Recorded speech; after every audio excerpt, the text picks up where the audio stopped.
कोटागाठारे नूतन block आमर दाबी तारागाँ पंचायत कोटागाठारे नूतन block आमर दाबी कोटागाठारे नूतन ब्लॉक आमर दाबी सरकार तुम्हें मानी नियो सरकार तुम्हें मानी नियो तारागाँ पंचायत कोटागाठारे नूतन ब्लॉक आमर दाबी कोटागाठारे नूतन ब्लॉक आमर दाबी जोर धरिला कोटागाँ को नूतन ब्लॉक गठन दाबी। एही दाबी को 10टी पंचायत मिलुछि पूर्ण समर्थन। जोर धरिला कोटागाँ को नूतन ब्लॉक गठन दाबी। एही दाबी को 10टी पंचायत मिलुछि पूर्ण समर्थन। एभली दृश्य देखा मिलुछि नवरंगपुर जिला कोसाणा ब्लॉक अंतर्गत कोटागाँ ठारे कोसाणा ब्लॉक अंतर्गत तारागाँ पंचायत स्थित कोटागाँ को नूतन ब्लॉक मान्यता देवा पई दाबी वर्तमान जोर धरिबारे लागिछि। एने आज तारागाँ पंचायत कार्यालय ठारे एक बैठक आयोजन कराଯାଇଛି। आयोजित उक्त बैठक में 10टी पंचायतर समस्त सरपंच जिला परिषद सभ्य समिति सभ्य वार्ड मेंबर समेत अंचल ज्ञानी गुणी बुद्धिजीवी और स्थानीय जनसाधारण सहस्राधिक संख्यार जोगदे देखा मिली। प्रकाश थाउ कि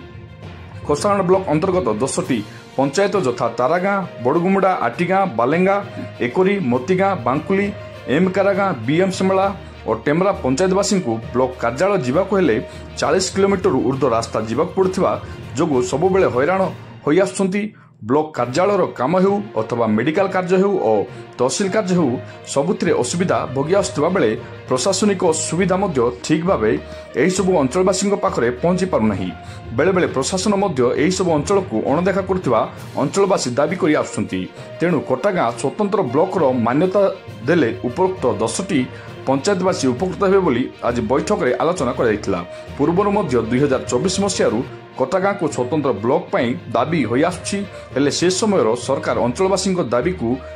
भ्रूक्षेप न करिवार अंचलवासी को कौनसी सुफल मिली नथिला। एबे केंद्र और राज्य रे बीजेपी सरकार आसिबा परे अंचलवासी एक नूतन आलोक दृश्यमान होइछि। तेणु एही दाबी पूरण पई प्रधानमंत्री और मुख्यमंत्री को दाबीपत्र देवा नहीं आज स्थिर कराଯାଇଛି। अन्यपटे कोसाण ब्लॉक स्थित कोडिंगा अंचलवासी मध्य किछि पंचायतर समर्थन नहीं विगत दिन में कोडिंगा को नूतन ब्लॉक गठन दाबी रे बसथिबा मध्य देखा मिलिथिला। वर्तमान सरकार उभय कोडिंगा एवं कोटागाँ उठुथिबा दाबी को केते गुरुत्वर सह नहीं कहा दाबी को प्राधान्य देव ताहा देखा बाकी रहिला।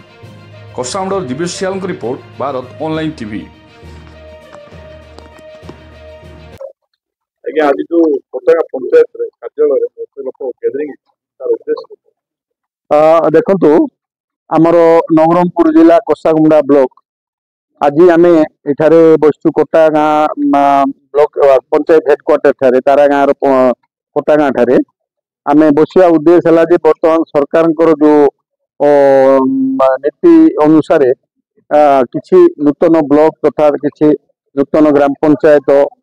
निर्माण करने जो निष्पत्ति नहीं आम गोटे यहाँ कोटागाँ हूँ आमर गोटे अपहंच एरिया जोटा कि आमर नवरंगपुर ब्लॉक हेडक्वार्टर ठारू 50 ରୁ 60 किलोमीटर दूर अच्छी एवं ब्लॉक हेडक्वार्टर ठारू 30 ରୁ 35 किलोमीटर दूर अवस्थित रोचंती आमर पाखापाखि 8-9 गोटी ग्राम पंचायत जेहेतु कि आमर कोसागुंडा हूँ सबुठू बड़ ब्लॉक 26टी ग्राम पंचायत को लेकर गोटे ब्लॉक गठन होती।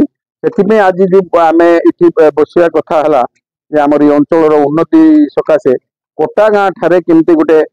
जदि 8-9टा पंचायत को लेकर गोटे ब्लॉक निर्माण हेबो ताहले ई अंचल जो आदिवासी हरिजन लोक एवं अन्यान्य वर्गर लोक अच्छा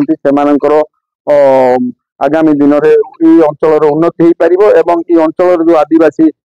पिला माने पाठ छाटर दूर में रोचंती सेमानकर शिक्षार उन्नति हो पार से बोलिकी आमर दाबी रहिला जे कोसागुंडा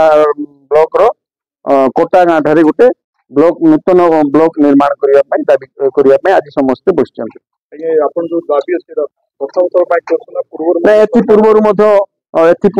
आम 2014 मसीह ये अंचल लोक लगी आमर ये केमती गोटे ब्लॉक निर्माण हे से आगु समस्त को आम लिखित भाव आप देखुवे आम लिखित आकार समस्त को देचु एवं बर्तमान आम से माननीय मुख्यमंत्री ओडिशा श्री मोहन माझी महोदय को गवर्नर को एवं पंचायत राज मंत्री राजस्व मंत्री कलेक्टर को समस्त को आम आज दरखास्त देवाई बोलिकी निष्पत्ति है। आज जो आप कोटागा को नुआ ब्लॉक गठन दाबी कर दाबी केतरा पंचायत आपको समर्थन कर देखो आज्ञा आम कसाउंडा ब्लॉक रो 26टा पंचायत अच्छी ये 26टा पंचायत रु आमको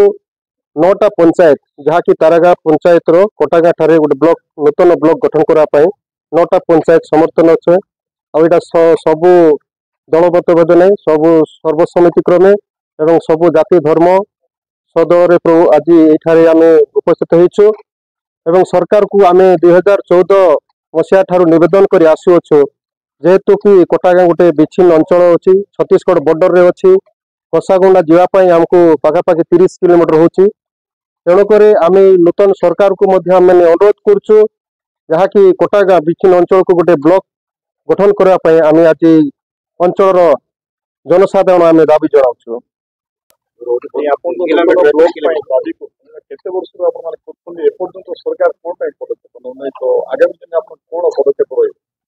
आज्ञा देखु आम हूँ कोसागुंडा ब्लॉकवासी आम